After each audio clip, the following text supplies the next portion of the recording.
¿Cómo están? Bueno, seguimos con nuestra serie de pesquisas de enfermedades endocrino-metabólicas y patologías neonatales y vamos a ver en este capítulo hiperplasia suprarrenal congénita. La hiperplasia suprarrenal congénita es una enfermedad autosómica recesiva. Su prevalencia es de 1 en 12.000 recién nacidos vivos. Las características genéticas son localización genética de la presentación más frecuente, que es el déficit de 21 hidroxilasa, es del cromosoma 6 y del cromosoma 21. Son conocidas más de 75 mutaciones del gen CIP21 y en el 95% de los pacientes la enfermedad se debe a un trastorno en la glándula suprarrenal por un déficit de la enzima 21 hidroxilasa y bioquímicamente se manifiesta por una disminución de aldosterona y cortisol y un exceso de 17 hidroxiprogesterona y androstenediona. El metabolismo del colesterol en la glándula suprarrenal lleva por distintas vías a la síntesis de aldosterona, de cortisol y de testosterona. El déficit de cortisol aumenta la secreción de corticotropina, que es el ACTH, que produce hiperplasia suprarrenal y producción en exceso de metabolitos intermediarios.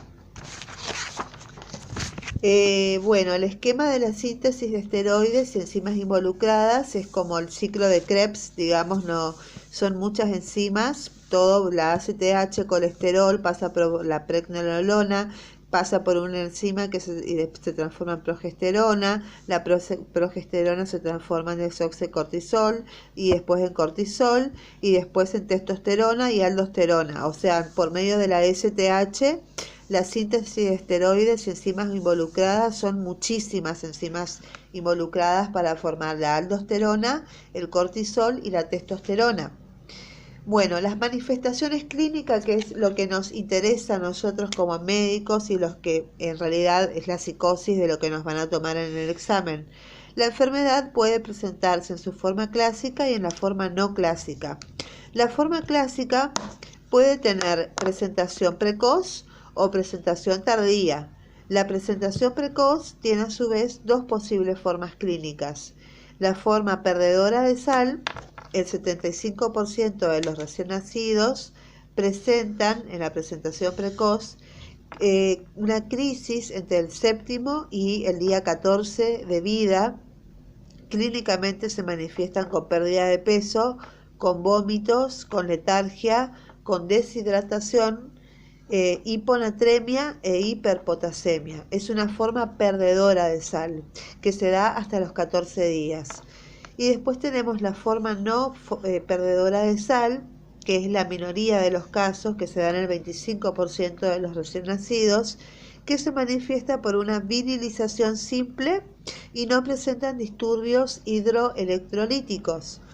Las niñas con la forma clásica pueden presentar al nacimiento desde cliteromegalia hasta genitales ambiguos y esto permite reconocerlas. Y los varones no tienen signos clínicos, por lo que tienen mayor riesgo de deshidratación y muerte. La presentación tardía. La presentación tardía presenta un aumento de la velocidad del crecimiento con aceleración de la maduración ósea y signos de pubertad precoz. La forma no clásica es poco frecuente, tiene niveles de andrógenos algo elevados, se observa con mayor frecuencia en determinados grupos étnicos y las formas perdedoras de sal tienen niveles altos de 17 hidroxiprogesterona y las formas no clásicas de hiperplasia suprarrenal congénita.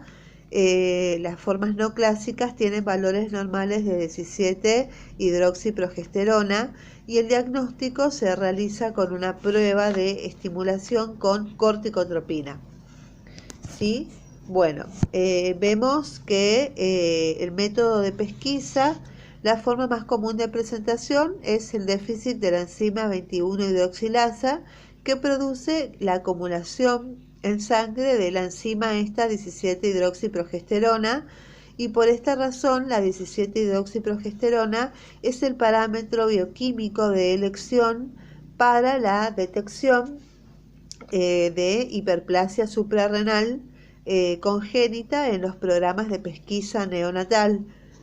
La detección prenatal en fetos con riesgo de hiperplasia suprarrenal congénita se debe comenzar el tratamiento con dexametasona cuando se ha confirmado el embarazo y cuando para evitar la virilización de las niñas afectadas, por ejemplo. Y el diagnóstico se debe confirmar por una punción coriónica o amniocentesis, y si el resultado confirma que el niño no está afectado, se suspende el tratamiento. El algoritmo diagnóstico de la hiperplasia suprarrenal congénita se hace con la 17-hidroxiprogesterona. Se hace una muestra sobre papel de filtro. Si nos da normal, quiere decir que el recién nacido es normal y lo podemos dar de alta. Si no tiene otras enfermedades. Y si la 17-hidroxiprogesterona en el papel de filtro nos da un valor aumentado, esto siempre un valor límite, a los 3 días sería menos de 3 minimoles, pero cada laboratorio establece su valor. Entonces, en recién nacidos de bajo riesgo, que ante una pesquisa positiva en un recién nacido de bajo riesgo, se debe repetir la muestra y nos puede dar normal, entonces lo damos de alta porque es normal, o nos puede dar aumentada. Y en recién nacidos de alto riesgo, que si se trata de un recién nacido de alto riesgo, hay que realizar la determinación sérica de 17-hidroxiprogesterona más ionograma y derivación a especialista, y el riesgo se establece en base a la concentración de 17-hidroxiprogesterona en papel de filtro y la condición clínica del paciente, el descenso de peso, el estado de alerta y la definición sexual. Bueno, esto cuando nos da en niños de bajo riesgo que repetimos la muestra nos da aumentada, y en niños de alto riesgo se hace una consulta al especialista sí o sí y se vuelve a tomar una muestra de la 17-hidroxiprogesterona en suero y agregamos un ionograma. El ionograma puede ser aumentado. Si nos da aumentado, quiere decir que es una hiperplasia suprarrenal congénita confirmada y hay que hacer un estudio genético. Y si nos da normal, lo damos de alta porque el recién nacido es normal. Muy bien. Nos pueden dar falsos positivos y falsos negativos. Los falsos positivos es una muestra, por ejemplo, en menores de 36 horas de vida. Del niño, un falso positivo es, por ejemplo, en niños de pretérmino, nacidos en pretérmino. Falso positivo también puede ser en niños con deshidratación o enfermedad severa, en falla renal, en situaciones de mucho estrés, o falso positivo por reacción cruzada con esteroides y medicamentos.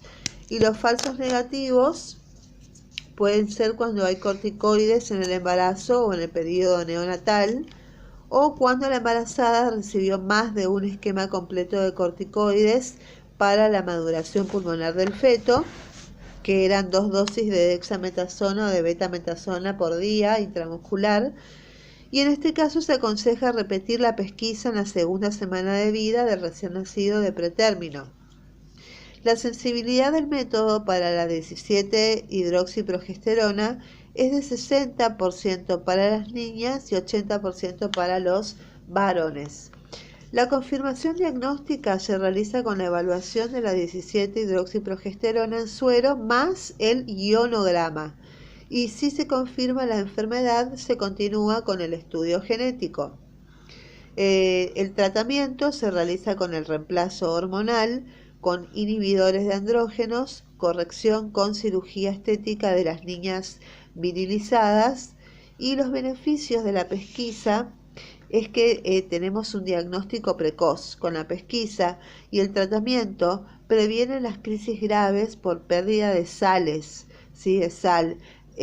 Por lo tanto, si se pierde sal, se produce deshidratación, prevenimos la deshidratación, prevenimos los desórdenes hidroelectrolíticos graves y la muerte, ocurridas más frecuentemente en los varones. Y también la pesquisa permitió acortar los tiempos para la correcta asignación del sexo en niñas virilizadas. Bueno, esto es todo. En el próximo seguimos con la deficiencia de biotinidasa. Chao, chao.